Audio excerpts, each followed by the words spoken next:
We're going to talk Everton, and I'm delighted to say that Dave Johnson is back with us from the Falcon Blues. Dave, good to talk to you. You were at Goodison today watching Everton, and I think it's fair to say a disappointing defeat, but Everton never really recovered, did they, from a poor first 45 minutes today? No, and that's pretty much how I was going to start, Paul. To be honest, we just let ourselves down big time there.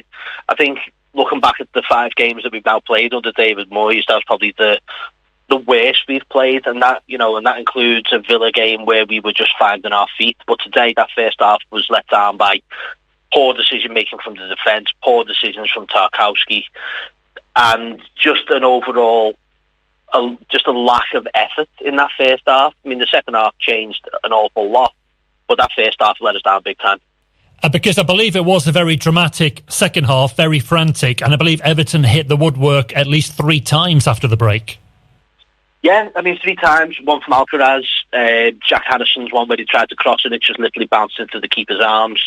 And, we've had one cleared off the line as well. But when stuff like that happens, it's not your day in the end. And I think even Bournemouth probably could have gone on and got another one in that second half and killed the game off completely. Clive Blazers one over the bar. It would have been game over for us then. But at that point, you're just thinking, with the chances that we've had there, we haven't taken them.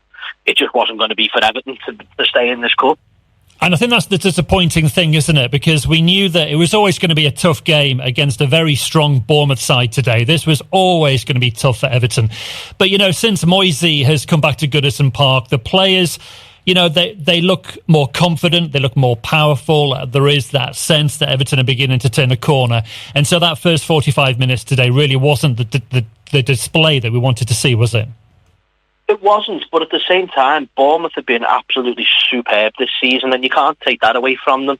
We couldn't break out of their press that they put into us, and we were trying to pass it round, and we did it at times, but ultimately we just couldn't compete with it, and I'd say that's a worry if it wasn't under David Moyes. If it was under Sean Dyche, I'd be worrying even more, because I don't think that second half even happens under Dyche. I think a rocket's been fired at them at half time, and they've come out swinging a fair bit. But I'm not disappointed in a sense that we actually did go and give it a go in that second half. It's more a case of just how we've gone out, and we've just gone out with a whimper in that first half. Really, the first half will be the point that we'll look at for a long time ago. We were just let down by a really poor side in that first half.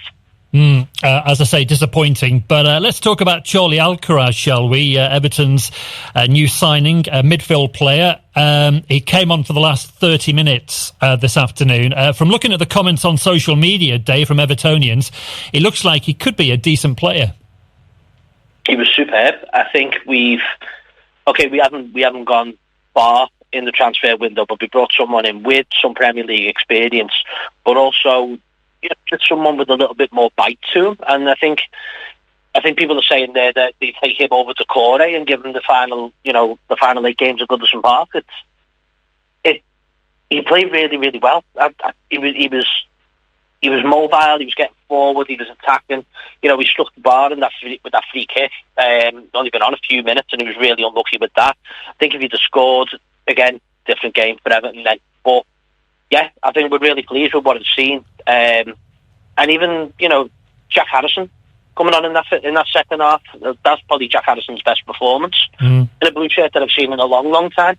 So there's positivity to come from it. I think I'm just more grateful really that it's a cup game rather than a league game, and we've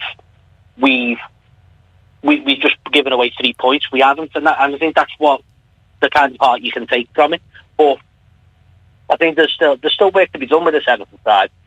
But the players that we've got there, and I've said this from the start, Paul, I've said this when I've spoken to you a lot, there's more to this Everton side than has been made out this season.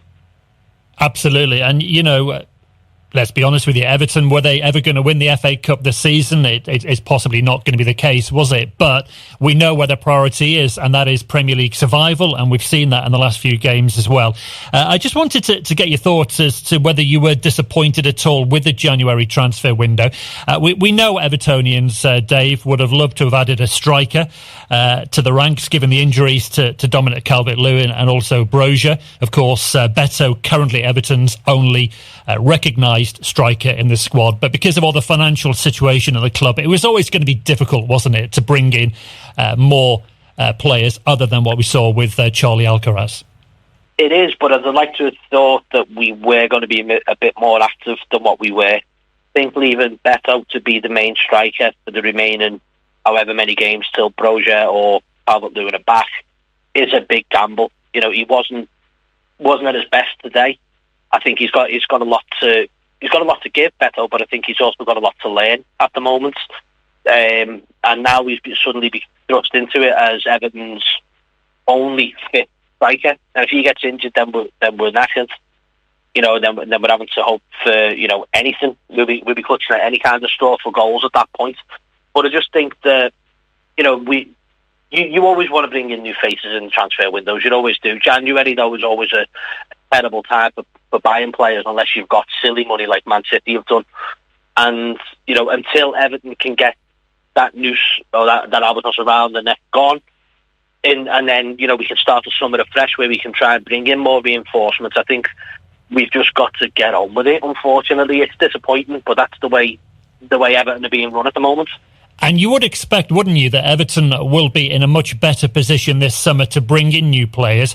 As I say, should they continue their recent league form and they ensure their Premier League survival, then as they go to Bramley-Moore Dock this summer, that's the opportunity, isn't it, for Everton to then refresh?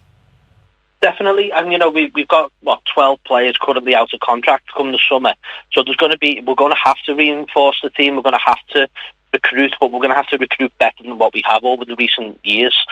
I think there'll be players out of that 12 who will be given extended contracts for another season. Decore, Ashley Young, Michael Keane, Garner Gay. They'll be the ones that you'll be looking at going, okay, we have to give you an extension because we simply haven't got the bodies in the team to say, okay, well, we can actually lose 12 players. But it's going to be a difficult summer in recruitment in trying to bring in who we need. Hopefully there is money there. Hopefully Stelwell's got his ideas, Moyes has got his ideas, and we can hopefully look forward to seeing some new faces at Goodison or at Bramley-Moore, as you say. And of course, we look at the positives today, don't we, Dave? And you talk about Jack Harrison, we talk about Charlie Alcaraz, and really important, by the way, for Alcaraz individually to put in good performances if he wants that loan deal to be made a permanent deal come the end of the season. But also Iliman Undai. Again, he put in another really good shift today, and we constantly, week in, week out, talk about the merits of Undai and the fact that he is playing really, really well right now. I thought he was really unlucky in that first half when he literally danced past about four defenders, and unfortunately it stuck it straight at the keeper. And I think any other game where we actually had a bit more confidence about us, either put the ball in the back of the net there, but he's one that Evertonians have really started to take a liking to. Even from the start, we knew what he was all about.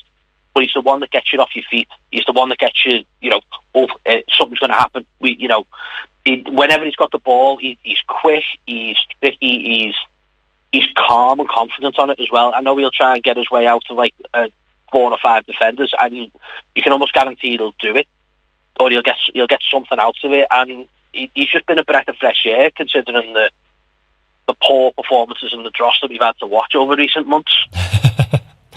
Absolutely. So, positives to take from the defeat. Clearly, Dave, Everton need to put that result behind them and remember what they've achieved as a team since the arrival of David Moyes a few weeks ago, because this coming Wednesday, it is going to be an emotional night. It's going to be the final Merseyside derby at Goodison Park. And I guess there will be a more confident Everton. Despite the defeat today, there'll be a more confident Everton side facing up against Liverpool this week.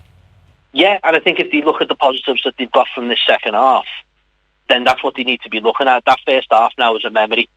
Let that go. Look at how well you played in that second half.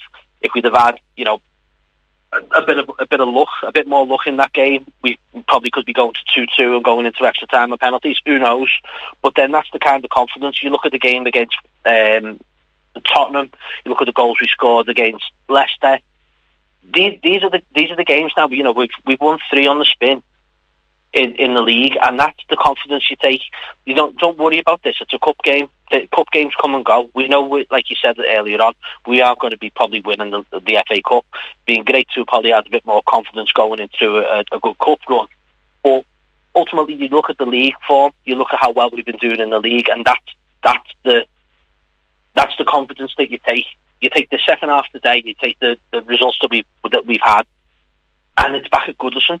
It's like you say, it's the last derby at Goodison Park. It's going to be bouncing, and the last time we won in the league in the derby, I was in the Park End, and I'm back in the Park End again today. So lightning hopefully strikes twice, Paul. You know. Let's hope so. Let's hope it's a lucky motto for Wednesday. Do you think Everton can beat Liverpool? And I know you're going to say yes to that, but any prediction of a scoreline for Wednesday night? If we switch our brain on and we defend well, then anything's possible. I think we can probably nick something, probably see a draw out of it more than anything. And I think a lot of people will walk away and go, okay, a draw. We didn't lose the last derby at Goodison. Crack on and let's see them at Bramley Moor.